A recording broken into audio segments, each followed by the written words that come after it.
I've been thinking about that Björk song, the fourth track on her debut solo album, also called Debut, There's More to Life Than This, inspired supposedly by a party in Iceland that Björk attended and from which she purportedly snuck out of, perhaps even uttering those breathy Björky words that open the song as if she's, confiding to a friend. Come on, girl. Let's sneak out of this party. It's getting boring. There's more to life than this. The more we gather from the song isn't about, going home to read philosophy or joining a Buddhist commune. It's more of, we might say, a sort of Huck Finn type escapade, heading to the port of Helsinki, one of Europe's busiest passenger ports, to, mess around on the unmanned boats moored there, maybe even nicking a boat. That's Björk's phrase in the song and others. She really does flaunt her mastery of British slang, eager to, sail away from the same old, same old.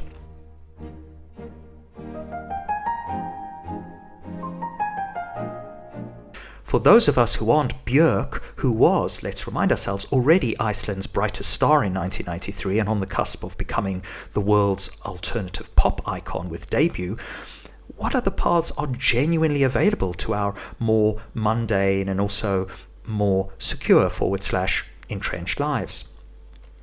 If a bored Björk had taken herself off to see Albert Ellis, the pioneering American psychologist who developed rational emotive behavior therapy in the 1950s, a very similar approach to CBT, he would likely have asked her in his somewhat smart-ass way, so, what's the answer to the feeling of not enough? When she responds, perhaps saying that new and exciting things might make her feel alive again, Ellis would then reply, well, off you go, do those enlivening things, go on. What's holding you back?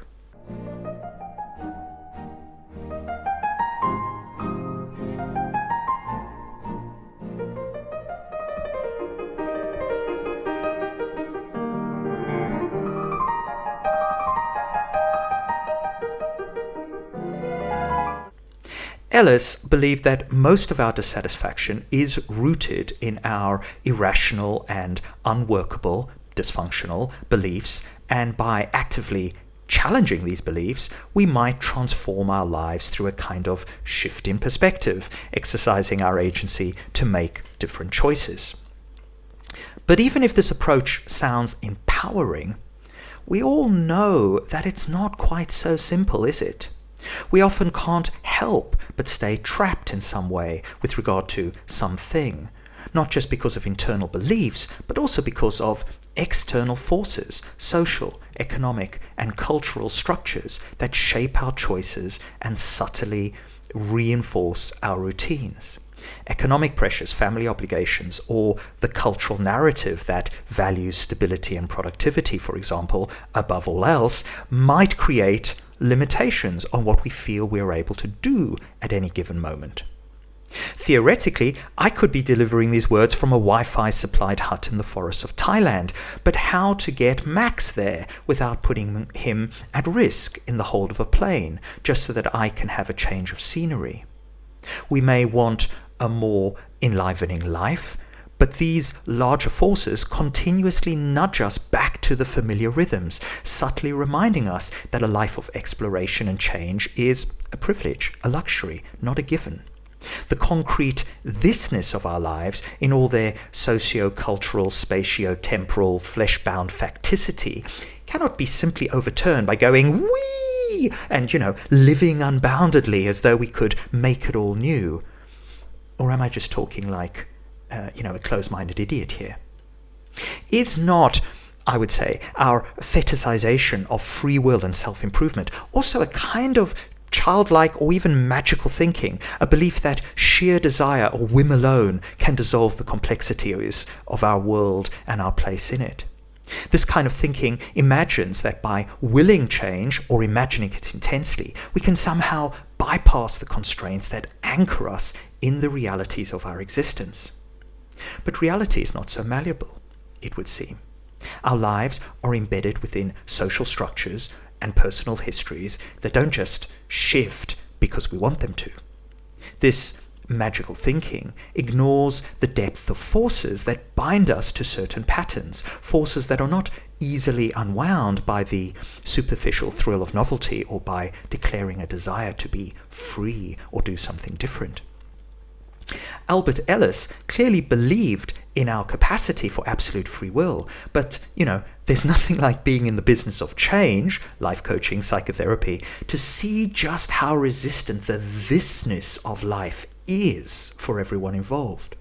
When you work with people who continually sit across from you, yearning for more out of life, you quickly begin to see that most of us end up simply rearranging our existential furniture. Perhaps knocking an extra window into a previously blank wall or finding a slightly different way to get down the same old stairs. But rarely, very rarely, do any of us achieve true transformation, a radical shift that transcends subtle adjustments. Instead, we mostly end up, as I say, rearranging the existential furniture. The grand changes we long for often give way to smaller adaptations, which we try to count as wins as we navigate the persistent thisness of this, but we're still stuck with this. And in this light, much of the rhetoric about will change, the promises of more that life coaches, therapists, and self-help gurus put forth to encourage people to, part with their money, starts to seem a little bit thin. Yes, in therapy, people occasionally arrive at some significant insights or decisions which may lead to behavioral change. They may leave a relationship, pursue a new direction, break out of a stifling situation. But these are exceptions. For the most part, what happens in this space is more, of a kind of collaborative working through, something akin to a personalized version of the Serenity Prayer, seeking peace and accepting what cannot be changed, focusing on what can, and learning to distinguish between the two.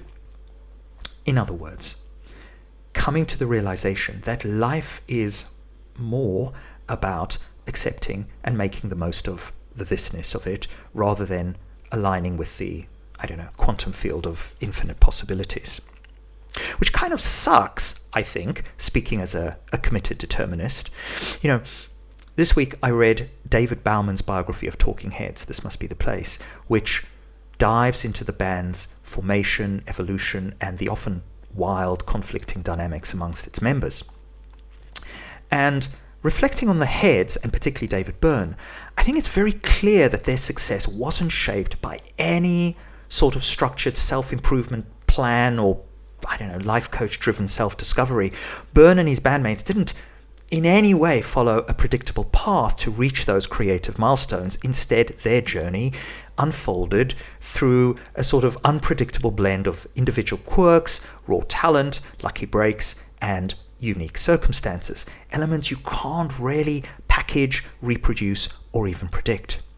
This mix of the cosmic and the mundane is why there's only ever been one manifestation of Talking Heads, despite numerous attempts to replicate their energy, and, similar for Björk, right? The history of Talking Heads suggests that the more, that we're all seeking isn't to be found really in our carefully mapped out strategies for self-development and self-improvement. Instead, it seems to emerge from the acceptance of one's own oddities, the willingness to lean into the unpredictable, and I suppose the courage to let life throw its curveballs, all the while holding on to, your inimitable creative core. A reminder that some aspects of success, fulfillment, art simply arise organically beyond the reaches of our neat plans or self-conscious efforts. An ethos that feels pretty Tao, pretty Yijing to me, right? Which is why, when I put the question, is there more to life than this, to the Yijing, the answer that comes forth is Hexagram 14, possession in great measure, fire over heaven. This hexagram, with its rich imagery, points to a kind of ineffable abundance and mastery, not in terms of acquisition, but rather through an alignment with some kind of internal wealth, a certain luminous capacity or feeling, if you like. It's sort of like one of those fleeting but grace-filled moments of the day when you're maybe sweating over a piece of writing or work or an idea or a yoga pose or what have you, and suddenly body, mind, heart, and a few bars of Mozart shine forth like a kind of inner sun within one's being. And yeah, you're glad to be alive. You're glad to be alive doing this, whatever the this is, and want no more than this. Fire above heaven evokes a kind of radiance, we might say, that expands outwards, expressing the harmony found when one's inner light is realized. It's the hexagram of innate potential manifesting in the world, not through external striving, but as a kind of internal clarity that naturally illuminates. In many ways, it reflects what made Björk or Byrne unique. This blend of quirks, idiosyncrasies, collaboration that no one could bottle or imitate. The hexagram suggests that what we possess, in great measure, isn't really just a collection of talents or achievements. It's rather a sort of depth of being aligned with one's essence, unclouded by the need for external approval or the endless search for more. Determinists like Sam Harris or Robert Sapolsky might argue that we should neither envy nor idolize or even idolize David Byrne's genius.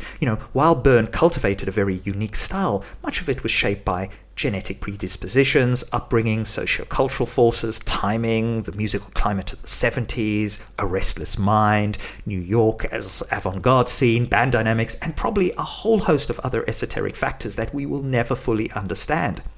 Over the years, his very singular talent has been both awe-inspiring and understandably a point of frustration for his fellow bandmates who, despite their invaluable contributions, might have felt, as was indeed the case, I suspect, that Byrne was their Lennon and McCartney all rolled up into one, and maybe even the rest of the Beatles too. Sorry, Tina. Sorry, Jerry. Sorry, Chris. In this way, Fire Over Heaven, in Hexagram 14, responds to whether there's more to life by suggesting that the more we seek doesn't really demand an outward search. Instead, it calls us to embrace and cultivate what we already carry within, allowing some sort of inner brilliance to shine in its own right, forging a path as singular as whatever our unique, idiotic essence turns out to be. Now I become myself, writes May Sarton in a poem. It's taken time, many years and places. I have been dissolved and shaken, worn other people's faces, run madly as if time were there, terribly old, crying a warning. Hurry, you will be dead before... What? Before you reach the morning, or the end of the poem is clear, or love safe in the walled city? As slowly as the ripening fruit, fertile, detached, and always spent, falls but does not exhaust the root, so all the poem is, can give, grows in me to become the song made so and rooted by love. Now there is time, and time is young. Oh, in the single hour I live all of myself and do not move. I, the pursued who madly ran, stand still, and stop the sun.